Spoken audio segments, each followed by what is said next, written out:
몇 주 전 베트남 정부가 베트남 주재 한국 대사관에 한국과 베트남을 잇는 하늘길을 막겠다는 충격적인 통보를 해왔습니다. 충격 그 자체였죠. 2000년 국가 전체 GDP가 32조 원이었던 나라에 한국의 삼성전자가 베트남의 세계 최대 규모의 스마트폰 공장을 세워 1년에 3억 대에 육박하는 스마트폰을 전 세계에 판매하기 시작하면서 보시는 것처럼 베트남의 GDP가 기하급수적으로 성장해 지금은 무려 10배가 성장한 311조 원의 GDP를 갖게 되었습니다. 이 중에 100조 원 정도를 삼성이 담당하고 있죠. 여기에 SK그룹은 베트남의 삼성이라 불리는 빈그룹에 무려 1조 1,800억 원을 투자해 지분 6.1%를 확보하였고, 한국의 현대차는 베트남 현지 업체 탄콩이라는 회사와 합작 법인을 세우고 베트남에 과감한 투자를 한 덕분에 지금 화면에 보시는 것처럼 84%가 넘는 성장률을 보이며 일본의 토요타를 꺾고 압도적인 1위를 기록하기도 하였습니다. 이렇게 베트남에 세계에서 가장 많이 투자해주고 있는 동시에 일본에서 대부분의 부품들을 조달하고 있는 베트남에 있는 일본 법인들과는 달리 엄청난 수의 베트남 현지인들을 고용하여 전 세계로 뻗어나가고 있는 한국을 스스로 막아버린 베트남의 결정은 베트남에 엄청난 후폭풍을 몰고 왔습니다. 가장 먼저 심대한 타격을 받은 곳은 베트남의 관광산업이죠. 베트남이 1년에 관광산업으로만 벌어들이는 수익이 무려 620조 베트남동. 최근 가장 핫한 관광도시가 바로 베트남의 다낭인데요. 대한무역투자진흥공사 이성영 베트남 다낭무역관이 발표했던 트렌드 보고서에 따르면 전체 외국인 관광객 중에서 한국인 관광객이 무려 55%를 넘었습니다. 사태가 장기화될 경우 호텔과 레스토랑 몇십 개가 문 닫는 정도로 끝나는 수준을 넘어섰죠. 베트남의 관광산업도 이렇게 큰 타격을 받고 있지만 메인은 따로 있었습니다. 베트남의 전체 수출의 3분의 1을 담당하고 있는 삼성은 중국 생산 의존도가 높은 미국의 애플이나 중국의 화웨이, 샤오미 등과는 달리 이번 사태로 큰 피해가 없을 것이라 예상되었지만 실제로 상황은 예상과는 달랐습니다. 최근 로이터 통신의 보도에 따르면 베트남 산업통상부가 삼성전자가 이번 사태로 중국산 부품 조달에 차질이 생길 위기에 놓였고, 특히 베트남의 경우 중국산 원자재 및 설비의 의존도가 상당히 높은 것으로 전해졌습니다. 베트남 전자제품협회도 이번 사태가 1개월 내에 가라앉지 않으면 TV나 스마트폰 생산이 가파르게 감소할 수 있다며 불안감을 감추지 못했습니다. 베트남 경제 상황이 이렇게 최악으로 치닫자 결국 한국에 다시 문을 열기 시작하였습니다.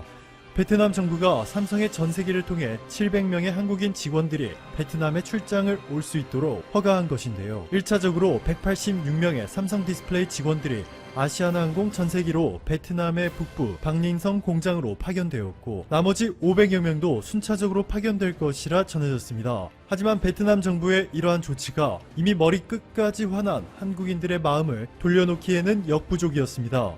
베트남 현지 언론사 VN익스프레스의 보도에 따르면 베트남 민간경제개발연구위원회가 베트남 기업 1200곳 이상을 조사한 결과 앞으로 6개월간 현재와 같은 상황이 지속될 경우 전체의 무려 74%가 회사 운영비조차 감당하지 못하여 파산할 것이라 전했습니다. 또한 이번 조사 결과에 따르면 베트남 기업 60%가 수익이 이미 절반으로 폭락했고, 특히 베트남의 경우 한국이나 다른 선진국들처럼 재택근무가 가능한 인프라도 구축되어 있지 않기 때문에 타격이 더욱더 큰 것으로 알려졌습니다. 일본, 싱가포르, 대만 등을 모두 제치고 베트남에 투자한 국가 1위 한국, 무려 62조 원이 넘는 막대한 자금을 투자하였는데요. 이번 사태가 완전히 해결된다 하더라도 앞으로 한국인들이 베트남을 이전처럼 1년에 400만 명 넘게 방문하여 돈을 써줄 가능성은 너무나도 낮아졌고, 심지어 삼성, 현대 등 한국의 대기업들도 이번 사태를 계기로 베트남의 정치적 리스크를 다시 계산할 것이고 향후 베트남에 과감한 투자를 할지 여부도 미지수가 되었습니다. 오늘도 감사합니다. 최고로 행복한 하루 보내시길 바랄게요. 모든 국가들이 국경을 봉쇄하고 있는 현재 전 세계의 글로벌 기업들이 한국을 의미심장하게 바라보고 있습니다. 땅을 구매하려 하신다면 지금이 기회일 수도?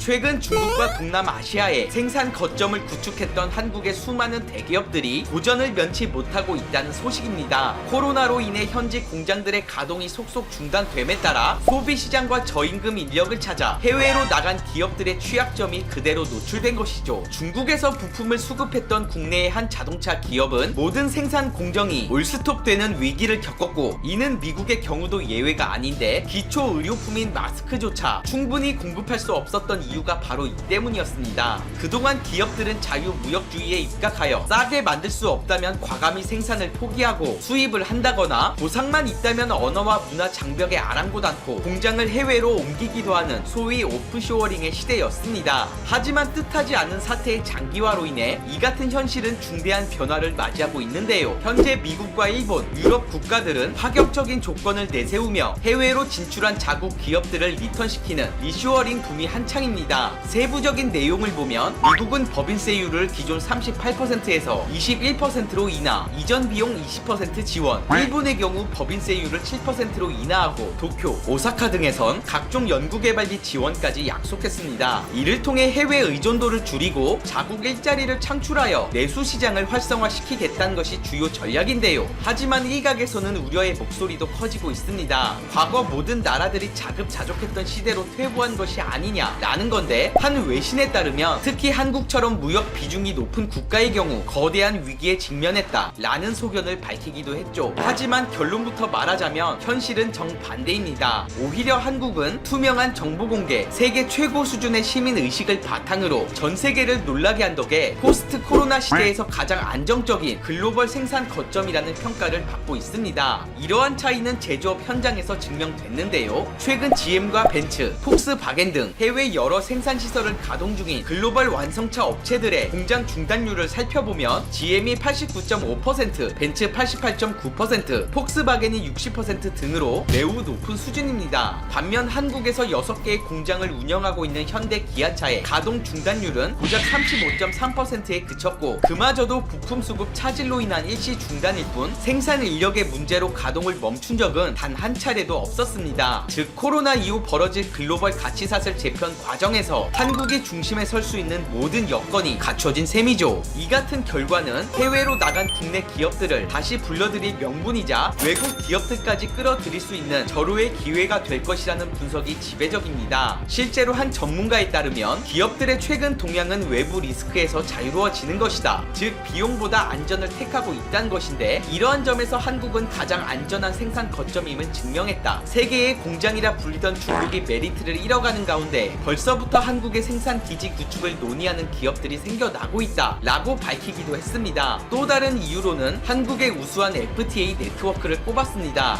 아시다시피 한국은 지난 16년간 16개국과의 탄탄한 FTA망을 구축했고 추가로 3건의 발효 협정이 대기 중입니다. 또한 2022년까지 무려 70여 개국과의 FTA 타결을 목표로 하고 있는데요. 특히 미국, 유럽의 선진 시장과 FTA를 체결한 손꼽히는 국가라는 점에서 이들 시장을 마치 내수 시장처럼 활용할 수 있는 점이 또 다른 유인으로 작용했다는 분석입니다. 현재 한국 정부는 이 같은 움직임을 포착, 연구개발과 같은 핵심 공정과 IT 분야 등 고부가 가치 산업 중심으로 해외 기업 유인 전략을 구상 중이라 전했는데요. 다만 이를 정책적으로 유도하기 위해선 인센티브를 지금보다 강화하고 장기적으로 각종 규제를 완화하는 등 국내 기업 환경의 개선이 반드시 선행되어야 한다 라는 목소리도 커지고 있습니다. 분명한 건 가장 안전한 글로벌 생산 거점이란 것을 한국 스스로 증명한 만큼 앞으로 벌어지게 될 코리아 프리미엄에 대한 전 세계의 러브콜은 벌써부터 기정사실화되고 있다는 점이죠. 그렇다면 이에 대한 해외의 반응을 살펴보겠습니다.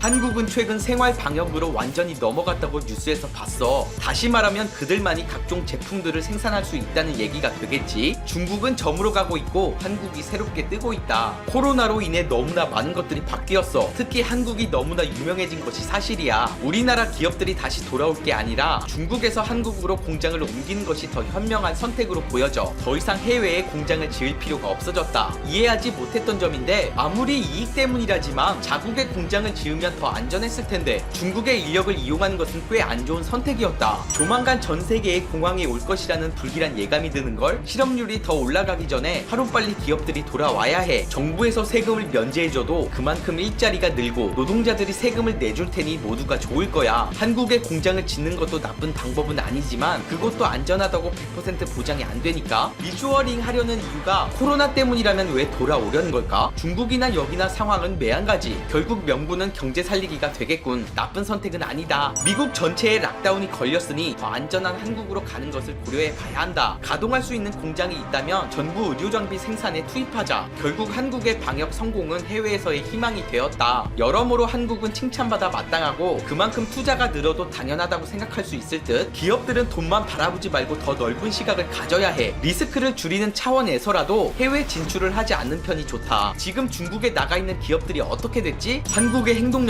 유연성은 지금껏 어떤 나라에서도 볼 수 없는 것들이었지. 미국은 세금을 전혀 받지 않고서라도 한국 의료 기업을 들여와야 한다. 언제 상황이 종료될지 모르니 일단 경제활동은 계속 되어야 한다는 점에서 중국 공장의 폐쇄는 적극 찬성한다. 다시는 중국 좋은 일은 하지 말았으면. 오늘 준비한 영상은 여기까지입니다. 이 영상이 마음에 드셨다면 구독과 좋아요 부탁드리겠습니다.